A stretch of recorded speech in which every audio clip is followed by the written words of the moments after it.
안녕하세요. 켈리의 작은 도서관에 오신 것을 환영합니다. 오늘 소개해드릴 이야기는 1958년에 발표된 박경리 작가의 도피 없는 길입니다. 가난 때문에 가족이 흩어지고 이웃 간에도 인심이 사나워지는 세태를 그린 소설인데요. 부유했다가 갑자기 가난해진 이경노라는 한 인간의 인생 역정 들어보시죠.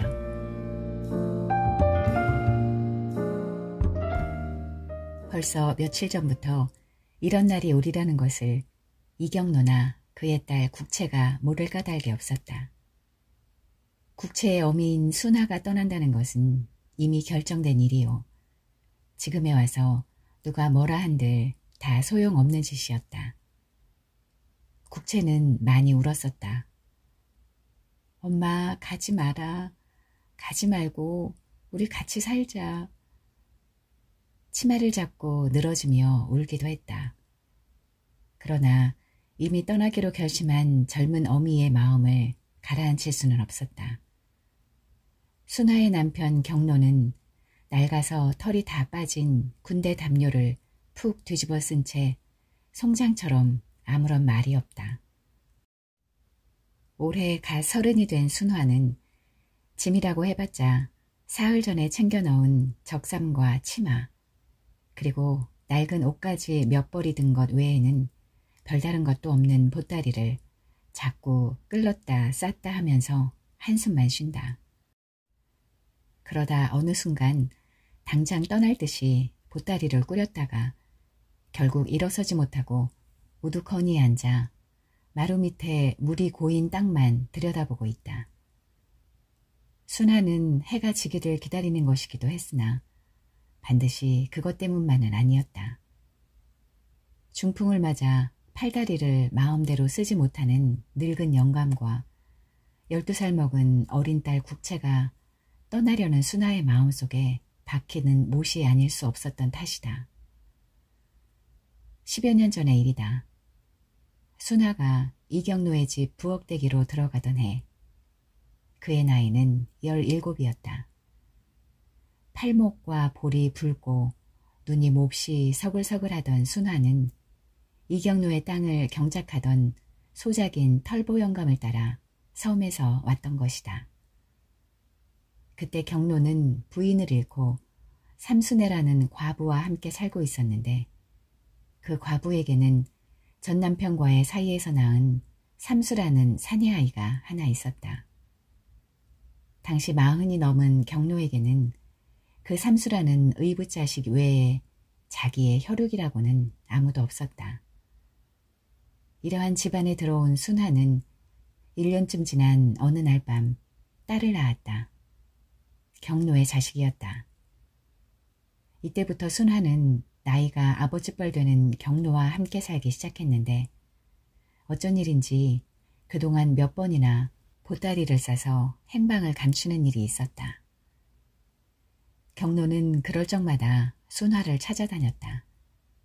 그러고는 하동이나 혹은 산청 골짜기에 있는 주막에서 그녀를 찾아 다시 데려오곤 했던 것이다. 그러나 순화가 3번째 종적을 감추었을 때는 경노 역시 그녀를 찾는 일을 단념하지 않을 수 없었다. 아무리 샅샅이 뒤져도 그녀의 행방을 찾을 수 없었기 때문이었다. 그러던 것이 뜻밖의 1년쯤 지난 후 전라도 군산에서 알아 누워있다는 편지가 날아왔다. 경노가 달려갔을 때 순화는 어느 술집 구석방에 짐승보다 더 비참하게 누워있었다. 그때 경노를 따라온 순화는 더 이상 도망갈 생각을 버리고 마음을 잡아 살아온 것이 오늘에 이르렀다.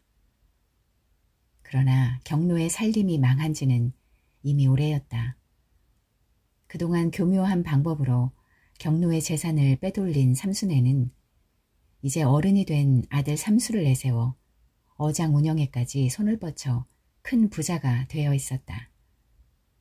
경노는 재산만 빈털터리가 된 것도 아니었다.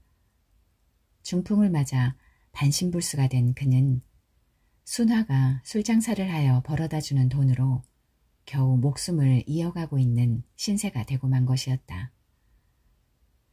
해가 지고 사방이 어슴푸레해진다. 장독대에는 뚜껑 없는 항아리가 서너 개 여기저기 놓여있고 낡은 빗자루가 물고인 땅에 처박혀 있다. 순화가 들어앉아 술장사를 하던 건넌방에는 막걸리로 얼룩진 술단지가 아가리를 벌리고 역시 뚜껑도 없이 나동그라져 있고 먹다 둔 바싹 마른 술안주는 파리가 윙윙거리며 붙어 있었다. 국채는 누덕누덕 꿰맨 저고리에 짤막한 헌 바지를 입었는데 앞정강이가 그대로 드러나 있었다. 국채는 서럽게 울고 있었다. 그가 흐느낄 적마다 저고리 밑으로 드러나는 하얀 배가 불룩불룩 물을 먹은 듯이 움찔거린다.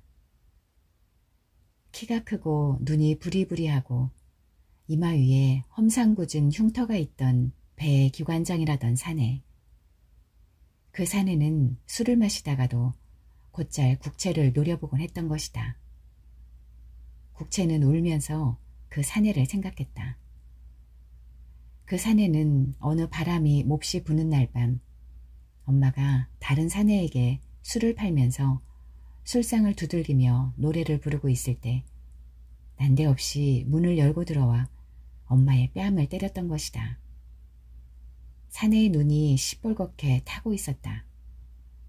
그때 엄마는 아무 말 없이 볼을 양손으로 감쌌다. 그 일이 벌어진 후 차츰차츰 장사가 안 되고 오던 손님이 하나 둘씩 안 오게 되었던 것이다. 엄마는 그 사내를 따라가는 것이 분명하다. 국채는 그렇게 생각했다. 순화는 한참 동안 쪼그리고 앉아있더니 메마른 목소리로 말한다. 보소, 국채 아버지. 담요를 뒤집어 쓴 경로는 여전히 송장처럼 말이 없었다. 하기사, 당신이 말린다고 해서 안 갈 나도 아니오만. 나의 새파란 젊은 계집이 밤낮 다른 사내 앞에서 술잔을 들고 살아봐야 무슨 별수가 있겠소. 풀잎에 이슬 같은 저것을 바라고 내가 어찌 살겠소. 순화는 국채를 바라보며 눈물을 닦는다. 나이 젊었을 때 나도 내 앞길을 생각해야지. 우리가 무슨 법으로 만난 사이도 아니고 당신 덕에 내가 호강을 한 것도 아니고 당신이 돈푼이나 있을 때 만난 삼순애는 왜 병든 당신을 두고 가서 지금 편히 살고 있는 거요. 의붓 자식 일망정 논밭 팔아가며 공부시킨 삼순은 대궐 같은 기와집에서 떵떵거리며 사는데 왜 우리는 이 거지꼴이 되었단 말이오. 삼순애야 내 꼴 보기 싫어 나갔다지만 설마 내가 나가면 남의 눈을 봐서라도 당신을 괄시하지 못할 거요. 이경로 그 많던 살림을 누가 다 빼돌렸기에 이런 말 저런 말 이제는 다 소용없으니 치우고 우리 연분이 여기까지뿐인갑소. 순화의 목소리는 조용했다. 경로를 달래는 것인지 자기 자신을 스스로 타이르는 것인지. 보소, 국채 아버지, 날 매정한 계집이라 생각하요? 경로는 슬며시 돌아눕는다. 하늘이 무너져도 날 야속하다 못할 거요. 내 팔자를 누가 망쳤길래 누가. 당신 아니었다면 어찌하여 내가 요 모양 요 꼴로 되었단 말이오. 순화는 그렇게 따지듯이 경로 옆으로 다가앉는다. 그러나 담요 밖으로 삐져나온 경로의 때 묻은 버선발만 발발 떨고 있을 뿐 아무런 대답도 없었다. 사실 경로는 순화에게 항변할 아무런 말도 없었다. 오래전 비가 억수로 쏟아지는 밤, 번갯불이 뒤창에 환하던 어느 날 밤, 자신이 저지른 행동은 언제나 마음속 깊이 새겨진 뼈저린 회한이었다. 그렇기에 지난날 순화가 집을 나가면 하동으로 전라도로 찾아다니면서도 용서와 이해를 다 베풀었던 이경로였던 것이다. 뒤편 대숲에서 우수수 바람이 인다. 아무 말 말고 임자 갈 대로 가오. 경로는 담요를 쓴 채 말한다. 순화는 고개를 숙인다. 까마귀 떼가 까악까악 울며 뒷산으로 날아간다. 한 그루 선 동백나무에서 이지러진 장독 항아리 위로 빨간 꽃이 뚝뚝 떨어진다. 순화는 마침내 보따리를 가슴에 안았다. 장독머리에 놓인 바가지가 바람에 후루루 날리어 땡땡으로 굴러 떨어지는 소리가 난다. 순화는 무엇인가 아쉬움이 남듯 사방을 둘러본다. 저녁의 고요와 어둠이 밀려오고 있었다. 한동안 비가 추적추적 내리더니 오래간만에 하늘이 활짝 개었다. 나루 끝에서 볼 수 있는 아스라이 먼 앞바다는 푸르고 햇빛은 눈에 부신다. 안방문을 열어놓고 경로는 손을 발발 떨면서 전생록을 베끼고 있었다. 용문사의 삼신스님으로부터 빌려온 책이다. 삼신스님은 경로의 어릴 적 친구였다. 그리고 경로가 한창 잘 살 때는 가을철이면 공양미를 보내는 일을 잊지 않았던 사이이기도 했다. 뒷집에서 닭이 서너 마리 가시나무 울타리로 끼어들어 국채네 집으로 나들이를 나왔다. 빗물이 아직 가시지 않은 마당 위에 지렁이가 몇 마리 꼬물거리고 있었다. 뒷집에서 온 닭들이 그것을 보고 쟁탈전을 벌였다. 그 닭들도 어느새 가버렸고 울타리를 넘어 뻗어나온 앞집 감나무에서 떨어진 감꽃들이 마치 쌀랑눈처럼 바람을 따라 이리저리 날린다. 국채는 아버지 옆에 앉아 먹을 갈고 있었다. 조용한 집안에는 주정꾼의 고함 소리도, 농담을 짓거리고 너털 웃음을 터뜨리는 소리도, 순화의 서투른 육자배기 소리도 들리지 않았다. 순화가 달아난 지 어느새 한 달이 훌쩍 지난 것이다. 마지막 순간까지 순화는 국채를 달랬다. 그러나 국채는 흔들리지 않았다. 병든 아버지 두고는 안 갈래. 이렇게 말하며 돌아섰던 것이다. 앞집 부엌에서 못의 소뚜껑 여는 소리가 댕그렁 들려온다. 국채는 깜짝 놀라며 일어선다. 아침에 아버지와 함께 죽 한 모금 마시고는 먹은 것이 없다. 해가 어느덧 지고 있다. 부엌에서 바가지를 들고 나오는 국채의 팔에 힘이 없어 보인다. 작은 괴짝을 열고 바닥에 깔린 쌀을 싹싹 긁어 모은다. 그래도 전혀 끼니가 들성쉽지 않다.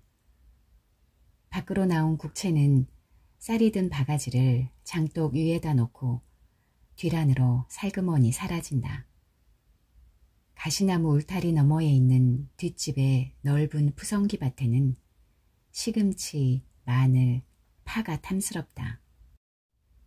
국채는 한참 기웃거리더니 뒷집개 복실이가 드나드는 작은 울타리 구멍으로 엉덩이를 비비고 들어간다. 하는 모양새로 보아 처음은 아닌 것 같다. 국채는 한참 후 땀을 소매 끝으로 닦으며 치마폭을 걷어들고 다람쥐처럼 재빠르게 부엌으로 뛰어온다. 국채는 시금치와 쌀을 씻어서 냄비에 넣고 주워 모은 나무에 불을 지핀다. 죽이 보글보글 끓기 시작한다. 냄비 뚜껑이 부풀어 오르고 구수한 냄새가 줄인 창자에 사정없이 스며든다. 국채야. 경로가 부른다. 네. 국채는 불이 나게 경로 앞으로 달려간다. 너 남원댁에 가서 김서방 좀 오라고 해라. 경로는 식은땀을 닦는다. 겨우 전생록 베끼는 일이 끝난 것이다. 남원댁은 김서방의 부인인데 누구나 늘 김서방을 부를 때면 남원댁 김서방이라 했다. 물론 김서방 부인의 고향이 남원이기 때문에 남원댁이다. 그러나 남원댁이 행색계나 하는 집안에서 자랐다는 것과 또 사람됨이 착하고 인심쓰기를 좋아하는 그의 마음을 높이 산 사람들의 은근한 존칭이기도 했다. 그와 반대로 김서방은 구두쇠요, 옹졸하고 천박했다. 때문에 사람들은 그의 부인을 더 높이 여겼다. 그래서 김서방이 아닌 남원댁 김서방이란 호칭이 생긴 것이다. 김서방은 무당과 함께 푸닥거리나 하러 다니는 점쟁이 겸 사주쟁이였다. 경로가 논밭을 넉넉히 갖고 있었을 때 김서방은 경로의 사람방에서 무릎을 꿇고 앉아야 했던 처지였다. 그러나 이제는 물론 그 시절과는 입장이 완전히 달라졌다. 얼마 후에 김서방이 왔을 때 경로는 무슨 소중한 물건처럼 베낀 전생록을 내놓았다. 경로의 설명을 들은 김서방의 기분은 무척 좋지 않았다. 점쟁이인 자기의 영업을 침해하는 것이 분명했기 때문이다. 그래도 김서방은 꾹 참고 전생록을 뒤적거리고 있었다. 내 처지가 하도 딱해 보다 못해 이런 궁리를 다 했다네. 담뱃값이나 벌려고. 그래 자네도 이런 짓하고 살지 않나. 이만큼 자세한 전생록도 드물 걸세. 많이 쓰지는 않겠지만 한 벌 장만해 두는 것이 좋을 것 같네. 김서방의 눈이 경계심으로 빛난다. 뭐 그야 있으나 많아져. 그래도 전생록을 봐달라는 사람이 덜어 있지 않겠나. 김서방은 생각에 잠긴다. 이때 국채가 무엇인가를 머리에 이고 얼른 부엌으로 들어간다. 잔말 말고 가져가서 베껴두게. 글쎄요. 그리고 안 됐네만 늙은 것이 어쩔 수 있나. 삼신 스님 말대로 담뱃값이나 그저. 그리고 자네 그 사주책 말일세. 그 책 좀 빌려주게. 곧 베끼고 돌려주겠네. 어쩔 수 있나. 늙은 것이 저 어린 것하고 굶어 죽을 수는 없고. 경로는 줄곧 식은땀을 닦으며 작은 목소리로 말한다. 김서방은 이제 뚜렷하게 불쾌한 표정을 띈다. 경로는 한참 애원해서 겨우 김서방으로부터 빌려주겠노라는 답변을 받아낼 수 있었다. 김서방이 전생록을 들고 가자 경로는 푸르게 변한 얼굴에 밴 식은땀을 훔친다. 누렇게 바랜 뒷창 창호지에 비친 댄잎 그림자가 한 폭의 그림처럼 고요하다. 김서방이 전생록을 가지고 간 뒤 여러 날이 지났다. 경로는 국채를 시켜 몇 번이나 사주책을 빌리러 보냈으나 그럴 때마다 손님이 와 있다고 하면서 그냥 돌려보내는 것이었다. 그러던 어느 날 경로는 국채를 삼순의 집에 보냈다. 의붓자식 삼수의 도움은 어떤 일이 있더라도 받지 않으려 했으나 어린 국채가 배고파하는 얼굴을 차마 보고 견딜 수가 없었다. 사흘 굶어 남의 담 안 넘는 사람이 없다는 속담처럼. 그러니 삼수한테 하는 부탁쯤이야 어떠랴 하는 심정이었던 것이다. 그동안은 남원댁에서 주는 쌀로 그럭저럭 먹고 살았다. 그러나 언제까지나 신세를 지고 살 수는 없는 일. 삼수에게서 좀 식량을 얻어오지 못하면 굶어 죽을 수밖에 별다른 도리가 없다. 그러나 경로는 굶어 죽어야 한다는 사실보다 국채를 그 인정머리였고 배은망덕한 삼수에게 보낸 것이 더 우울했다. 중풍으로 행동이 어려운 경로는 지팡이를 찾아들었다. 지팡이에 몸을 기대며 걸어 나간다. 김서방 집으로 가보는 것이다. 경로는 흐른척거리며 지팡이에 기대어 선다. 김서방 계신가? 남원댁이 후딱 방문을 열었다. 아이고 어서 들어오슈. 자 어서. 남원댁은 남편의 눈치를 살피며 자리를 마련한다. 방 안에서 인사치레로 마지못해 공둥이를 들었다 놓는 김서방은 싫어하는 눈치가 뚜렷하다. 걸어다니기엔 좀 괜찮습니까? 남원댁은 근심스럽게 경로를 바라본다. 경로는 고개만 꾹벅거리고 김서방을 쳐다보며 말한다. 책을 좀 빌리러 왔네. 오늘 아침은 손님도 없구먼. 경로의 목소리는 좀 거칠었다. 김서방에 대한 괘씸함과 함께 국채를 삼수에게 보낸 일로 마음이 무거웠던 것이다. 곧 누가 온다고 했는데. 김서방은 그냥 해보는 말이었다. 남원댁은 남편을 뚫어지게 본다. 거짓말인 것이다. 한 사람쯤 못하면 어떠오. 그냥 빌려드리시오. 편찮은 어른이 여기까지 오셨는데. 계집이 무슨 참견이고. 김서방은 버럭 소리를 지른다. 부처님 모시는 사람이 그러는 거 아닙니다. 우리도 자식 키우고 사는 사람 아니요. 건방진년이 뭐라고 자꾸 말참견이고. 아가리 닥쳐. 김서방의 태도에 경로는 화를 이기지 못하여 손을 발발 떤다. 빌려주기 싫다면 진작 그렇다고 할 것이지. 아주머니를 들볶기는 왜 들볶는 거요? 그만하오. 내가 잘못이지. 경로는 분노를 억누르고 남원댁은 혀를 끌끌 찬다. 망할 년 같으니 혀를 잘라버릴라. 요망한 년. 그러자 경로가 처음으로 소리친다. 이놈 개구리 올챙이쩍 모른다고 하지만 내 앞에서 감히 네 놈이 이럴 처지냐? 예끼 이 후레 자식 같으니라고. 경로는 떨리는 손으로 김서방 앞에 놓여있는 전생록을 감아쥐고 일어섰다. 집으로 돌아온 경로는 마루 끝에 정신 나간 사람처럼 앉았는데 남원댁이 뒤쫓아왔다. 국채 아버지 너무 노여하지 마시오. 본래 생겨먹기를 그따위로 생겼으니 어떡합니까? 아주머니 말씀은 고맙습니다만 언제 내가 점쟁이 노릇하고 살았습니까? 그냥 가져가시오. 그런 말씀 마시고요. 어디 나면서부터 점쟁이 있고 상놈이 있습니까? 다 지 살자고 하는 짓인데. 경로는 가만히 앉아있다가 한참 만에 말문을 열었다. 그렇잖아도 아주머니께 너무 신세를 많이 져서 미안하고 고맙고 지난번에도 쌀을 보내주시고 그래서 여간 미안. 쌀이요?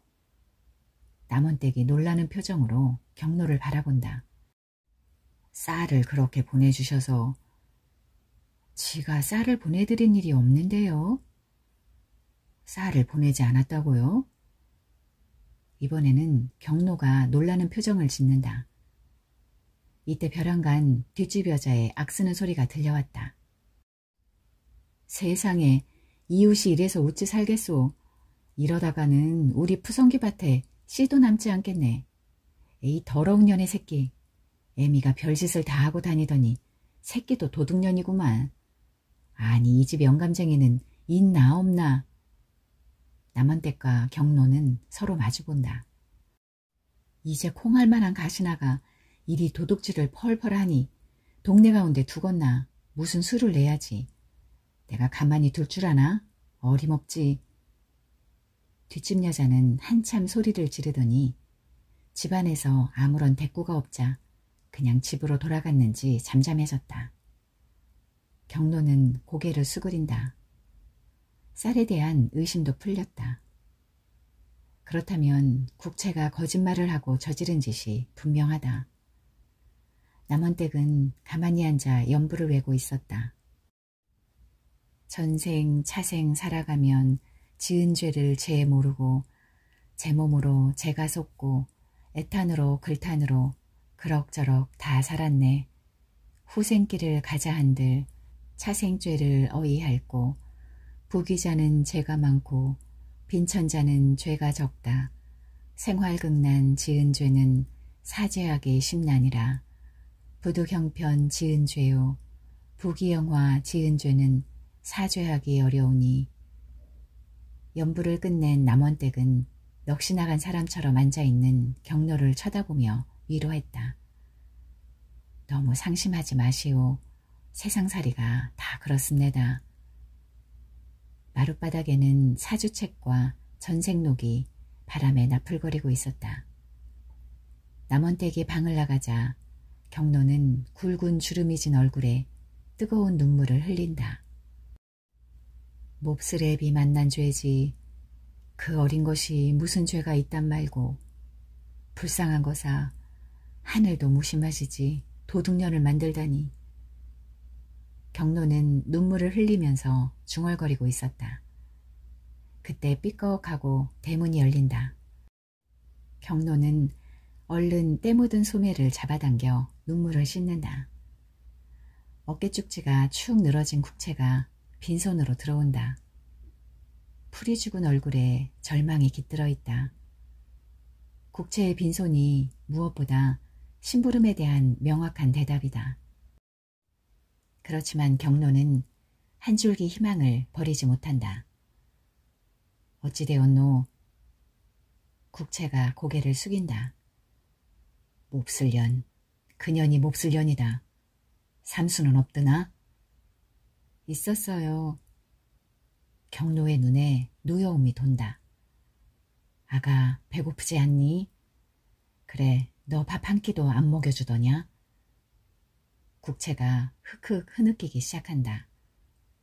한참 동안 허공을 바라보고 있던 경로의 눈에 애처로움이 그리고 절망감이 짙게 돈다. 아가, 못난 애비 만난 죄다. 울지 마라. 허허, 세상에 내 살아온 자취가 너 하나뿐인데 이럴 수가 있나. 경로는 한탄을 하면서 사주책을 든다. 아가, 이 책을 김서방한테 갖다 주어라. 언제는 내가 점쟁이 노릇하고 살았더냐. 국채가 남원댁으로 사주책을 갖고 갔을 때 마침 김서방은 없었고 남원댁이 국채들어 점심을 먹고 가라고 했다. 국채가 점심을 얻어먹고 있을 무렵 부둣가에는 순화가 보따리 하나를 겨드랑이에 끼고 걷고 있었다. 사내를 따라간 순화는 얼마 동안 행복할 수 있었고 경로와 국채를 까맣게 잊어버릴 수도 있었다. 그러나 어느 날 밤 꿈에 국채를 한번 본 다음 날부터 순화는 밥을 못 먹고 사내 몰래 울곤 했다. 사내는 순화의 그런 꼴이 보기 싫다고 하면서 순화의 뺨을 때렸다. 그리고 사내는 어느 날 바다에 나갔고 심한 풍랑을 만나 돌아오지 못하게 되었다. 순화는 다시 보따리를 꾸려가지고 국채와 경로가 사는 곳으로 돌아오고 있었던 것이다. 남원댁은 국채 옆에 앉아서 손자를 토닥거리며 흥얼거린다. 전라도라 동백산에 실패 같은 우러매야 샛별 같은 나를 두고 임의 정도 중커니와 자식정이 그리 없어 임을 따라 너는 갔나. 아마 국채에 너 같은 아이도 있었던갑다. 남원댁의 말에 국채는 눈물을 삼키며 밥을 입속으로 넣는다. 국채가 밥을 얻어먹고 집에 왔을 때 대문이 잠겨 있었다. 아버지, 문 좀 열어주시오. 안에서는 아무런 대답이 없었다. 집안에서 닭이 날개를 터덜거리며 화창한 대낮 울음을 한바탕 뽑을 뿐이었다. 아버지, 문 좀 열어주시오. 역시 아무런 대답이 없다. 국채는 문틈 사이로 안을 들여다보았다. 아버지가 마루 끝에 우뚝 서 있는 것 같았다. 대문을 밀어보았다. 여전히 아무런 기척이 없다. 국채는 다시 문틈 사이로 안을 들여다보았다. 아이쿠, 우리 아버지가 목. 국채는 소리를 지르고 나자빠지는 것이었다. 이웃 사람들이 문을 부수고 집 안으로 들어갔다. 마루 대들보에 목을 맨 경로의 몸은 싸늘했다. 급히 끌어내려 자리에 뉘었지만 경로는 다시 깨어나지 않았다. 국채만 아버지를 살려달라고 울부짖었으나 누구 하나 선뜻 다가가는 사람은 없었고 구경꾼만 모여들었다. 그 구경꾼들의 틈바구니를 뚫고 순화가 들어섰다. 순화는 보따리를 겨드랑이에 끼고 이미 시체가 된 경로를 내려다본다. 순화는 고개를 들어 흐르는 구름을 바라보았다. 그의 눈은 맑았다. 순화를 뒤늦게 발견한 사람들의 욕지거리가 들려왔다. 순화는 죽은 경로의 얼굴을 다시 내려다본다. 닭은 한바탕 요란하게 대낮 울음을 길게 뽐낸다.